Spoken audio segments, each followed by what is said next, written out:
Sumisid ako ng buong tapang sa ilang ng karagatan, nilalabanan ang ilan sa pinakamatinding bahagi ng karagatan para subukang manghuli ng sarili kong pagkain habang may mga dambuhalang pating na nag-aabang sa ilalim. Bro, baka great white yon pare. May misyon na kong hanapin ang mailap na dambuhalang sunfish na talaga namang kakaibang hayop at parang nagfi-flip pa. Para malaman kung pwedeng mahuli, linisin at lutuin ang dambuhalang milalang ng dagat na ito.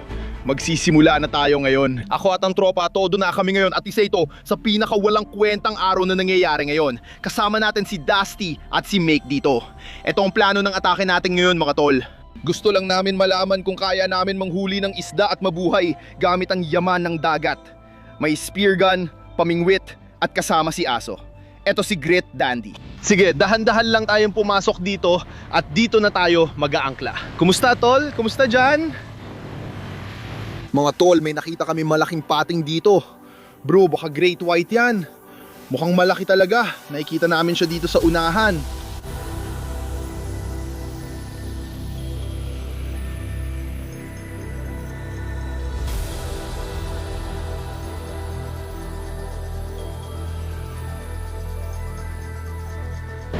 Iwan muna natin ang pating mga tol. Aakyat tayo sa baybayin. Malaki talaga ang pating na yon. Tingnan nyo tong lugar mga tol. Ang lupit talaga. Sabi nila military island daw ito at pinalayas ang mga tao sa pang-ingisda dahil bubumbahin daw ang isla at may barilan pa mga tol. Kaya sana hindi tayo mabomba dito habang nagtatangong manghuli ng isda. Sige, ayos lang. Ayos, nakaayos na ang mga lalaki. Tumalo na sila sa tubig sa likod. Suot ko na ang seal suit ko. Panahon na para lumusong. At tingnan kung makakakuha ng pagkain. Tara na baby!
Grabe! Wow, parang may 50 lobster sa kuweba na yon.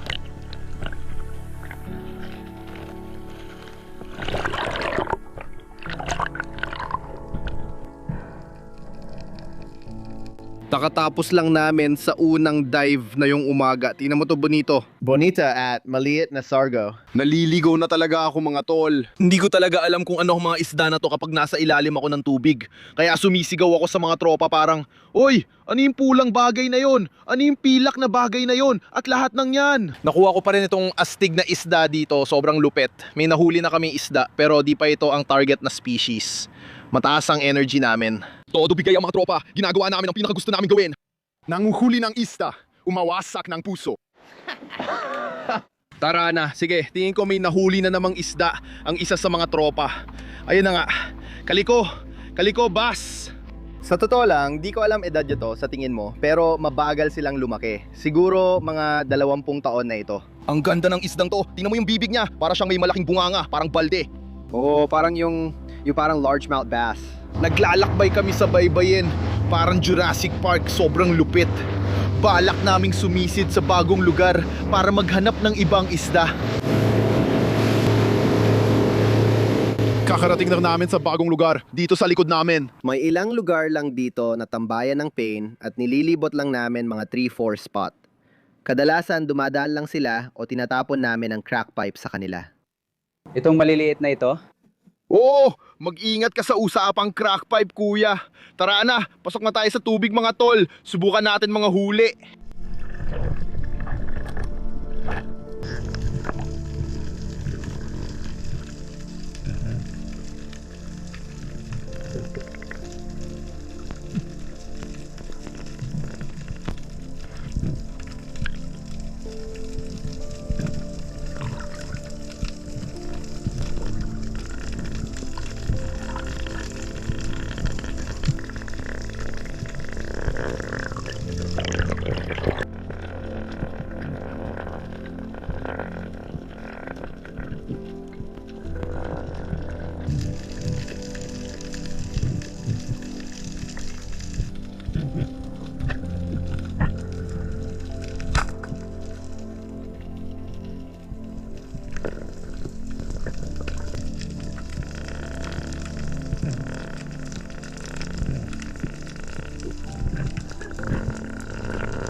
Grabe naman.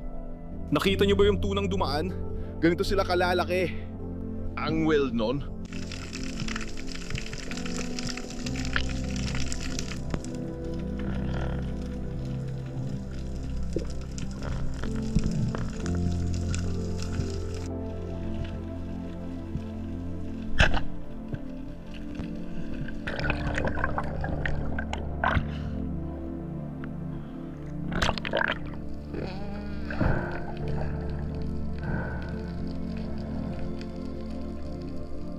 Nagawaan na niya, tigan mo. Kailangan na nating i-check off sa listahan ang species na yan. Nag-ghost ako ng pinakamalaking tuna mga tol.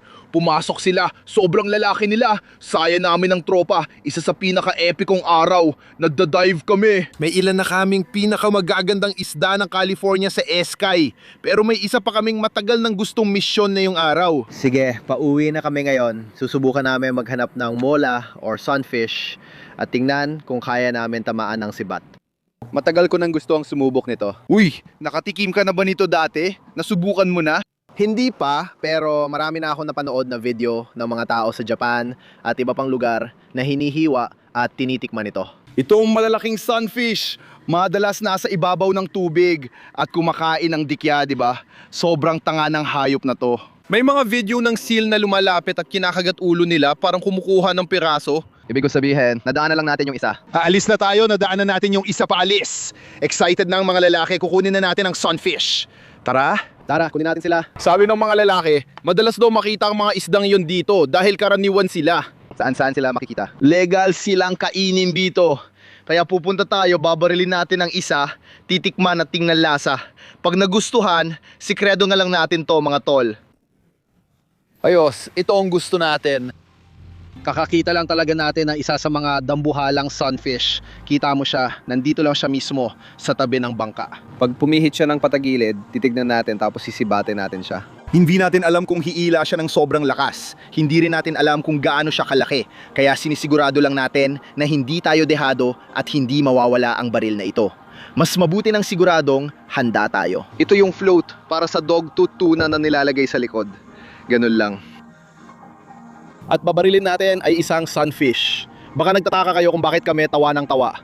Kasi yung isdang babarilin namin ay literal na pinakakakaibang hayop na nakita namin. Excited na ako dalhin ito sa bangka at ipakita sa inyo. Baka ito ang dahilan bakit mas mahaba ang buhay ng mga babae kaysa sa lalaki. Naniniwala ako doon. Gagawin pa rin natin ito. Tara!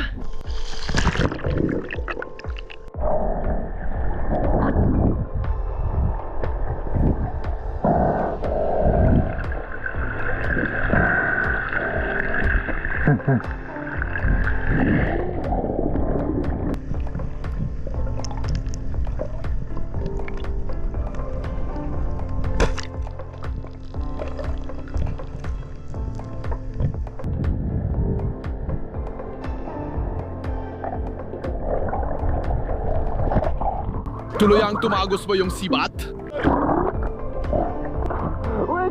May nakuha tayong sunfish!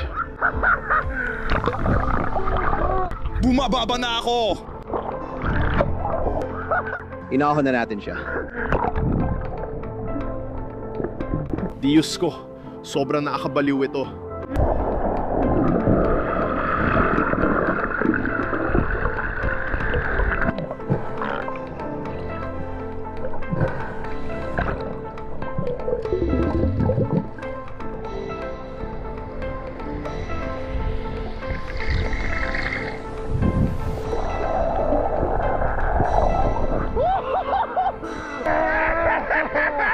Nagawa ng mga lalaki.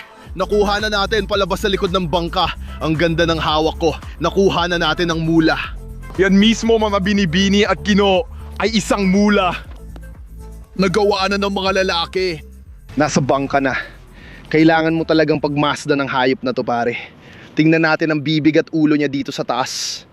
Pila, nanay lang ang magkakagusto rito. Tingnan mo yung bibig ng hayop na to. Grabe, parang sira ulo to at may dalawang malalaking pakpak kita mo. At ito talagang ginagamit nila para itulak ang sarili nila sa tubig at halos wala silang buntot. Oh, parang balat ng pating dito, tapos dito sa likod sobrang madulas. Grabe, ang wild. Tingnan mo yung bibig ng bagay na to, si Dusty, parang sandata talaga. At sinabi niya sa akin na gusto niyang gumawa ng cookbook tungkol sa pagluluto nito. Ilan sa pinakakakaibang nilalang sa mundo. Kaya nandito tayo, pare. Wala nang mas kakaiba rito. Ang lupit ng simula. Kaya bagay na bagay ito sa'yo, tol. Matitikman mo at maluluto mo to. Tol, masasabi ko lang, ang lupit ng tira ko dito, tol. Siguro yun na ang pinakamasamang hawak na uha na pwede mong mauha. Ilan ba yun? 3? 3 nga, at literal na pinili ko pa yung pinakamaliit kasi ayaw kong kunin yung malalaki. Mukha silang nakakatakot talaga. Lumangoy siya palayo, tapos biglang umikot na parang nag-cookies. Oo bro, pag di pa natin nakuha yun sigurado may problema na ako. Pinakamalaking target yun sa mundo. Tapos na, oo mga tropa. Tingnan mo tong napakagandang bagay na to. Di ko alam kung anong gagawin mo dito, kuya. Sige, may isa akong hiling. Lahat ng nasa comments ngayon, mag-comment ng Sunfish Slayers. Mga tropa, napatumba natin ang sunfish. Woohoo! Kinakapa niya talaga kaya astig makita itsura ng karne na to. Ano kaya pakiramdam? Malambot ba? Parang Medyo malakot na parang mantikilya. talaga? Malapit na ang masarap na karne. Wow, tingnan mo itong karne, tol. Ano ba yan? Wow, tol, tingnan mo yung karne. Parang puting-puti na gayon, mga pare. Tandaan nyo, halos di kailangan kinakain ng mga isdang to. Kaya wala tayong alam sa itsura ng karne nila. Malamang kakaiba talaga ito. Yan na ang pinakawalang kapantay na karne na nakita ko. Ano ba yan, tol? Tingnan mo yung karne, parang gulaman kung gumalaw. Kailangan mong kainin pati matigas na parte. Si aso nga nagtatago, ayaw rin niya, parang sinasabi niyang, hindi para sa akin yan. Yung puso, ayan o, kita mo tumitibok pa. Ang daming karne nito, parang jelly, parang, alam mo yung, ano ba yun, yung parang bubble tea na nakukuha mo sa mga hapon. Baba? Oo, parang boba tea yan. Paparada na kami sa Pantalan. Isa to sa pinaka-espesyal na araw namin at susubukan namin ang sunfish. Kailangan yung matikman, kaya magkita tayo sa loob. Tara na! Magandang umaga sa inyo. Grabe talaga ang nangyari kahapon ng hapon pare. Sobrang excited ako kaya bumalik ako dito sa van. Dito ako tumutuloy sa Amerika habang naglalakbay. Gusto ko lang maghintay at simulan ang bagong umaga. Ngayon, diretso nating pupuntahan ang mga isda na nahuli kahapon. Hindi ko alam lasa nito at medyo natatakot ako. Mga tol, hindi ako magsisinungaling. Pero ilabas lang natin at ihanda na ang karne. Tara! Oh, di ko kayo nakita. Kasama ko si Pab Kilos o 10 kilos ng sunfish na parang isang kapat lang ng hayop. Seryoso ba kayo?